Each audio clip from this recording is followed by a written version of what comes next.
سوال یہ پوچھا گیا ہے کہ اللہ رب العزت کو ہماری عبادت کی ضرورت نہیں ہے، لیکن پھر عبادت نہ کرنے پر بندوں کو عذاب کیوں دیا جائے گا؟ جب وہ عبادت سے غنی ہے، عبادت کی اسے ضرورت نہیں ہے، تو نہ کرنے والوں کو وہ سزا کیوں دے گا؟ تو اس کا جواب یہ ہے کہ تاریخ انسانی کو آپ اٹھا کے دیکھ لیں،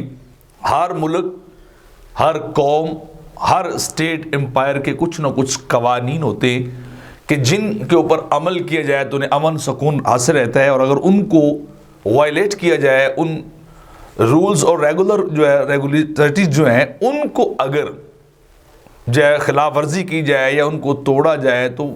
ان کو سزا دی جاتی ہے، جو عام جرمانے سے لے کے قتل تک بھی ہے،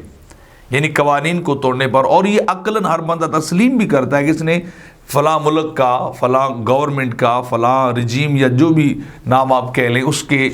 اصول و ضوابط کو، قواعد کو اس نے توڑا ہے تو اس کو سزا جو دی جا رہی۔ اور بندہ پھر اس کے اوپر اعتراض بھی کوئی نہیں کرتا کہ دیکھیں اس نے غلط کیا تھا، غلط کا نتیجہ غلط جو ہے وہ دیا جا رہا ہے۔ تو ایسے ہی اللہ رب العزت نے بھی کچھ اپنے قوانین جو ہے وضع کیے ہوئے ہیں کہ جو جب بندہ کلمہ پڑھ لیتا ہے، مسلمان ہو جاتا ہے، تو وہ اپنے اوپر ایک طرح سے ان قوانین کو لازم کر لیتا ہے کہ جس چیز سے مجھے روکا گیا اس سے رک جاؤں گا، اور جس چیز کے کرنے کا مجھے حکم دیا گیا وہ میں کر لوں گا۔ تو اگر بندہ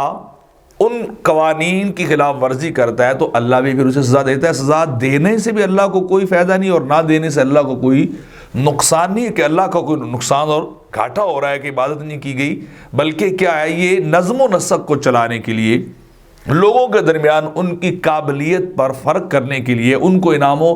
انعام سے نوازنے کے لیے، یہ سارا کچھ انعام و اکرام دینے کے لیے یہ سب کچھ کیا جاتا ہے، اور یہ دنیا کے اندر چلتا آ رہا ہے۔ تو جب دنیا کے کسی قانون کے اوپر، کسی ملک کے کسی بھی قاعدے کلیے کے اوپر اعتراض نہیں ہے کہ اس نے خلاف ورزی کی تو سزا دی، کبھی کسی نے کہا ہے کہ ظلم کر دیا ہے اسٹیٹ نے یا اسٹیٹ نے زیادتی کر دی، کبھی کوئی نہیں کہتا، تو صرف اللہ کی بارگاہ کی طرف یا اللہ کی ذات کی طرف نسبت کرتے یہ کہنا ہے کہ وہ عبادت نہ کرنے پر سزا کیوں دیتا ہے۔ تو یہ بھی عقلاً بات ماننی چاہیے کہ جب ہم کلمہ پڑھ لیتے ہیں تو ہم پابند ہو جاتے ہیں ان قوانین کے جو کلمے کے ساتھ ہم اپنے لیے لازم کر لیتے ہیں۔ تو صرف اسی وجہ سے کہ نظم و نسق کو چلانے کے لیے، اور باقیوں کو انعام دینے کے لیے،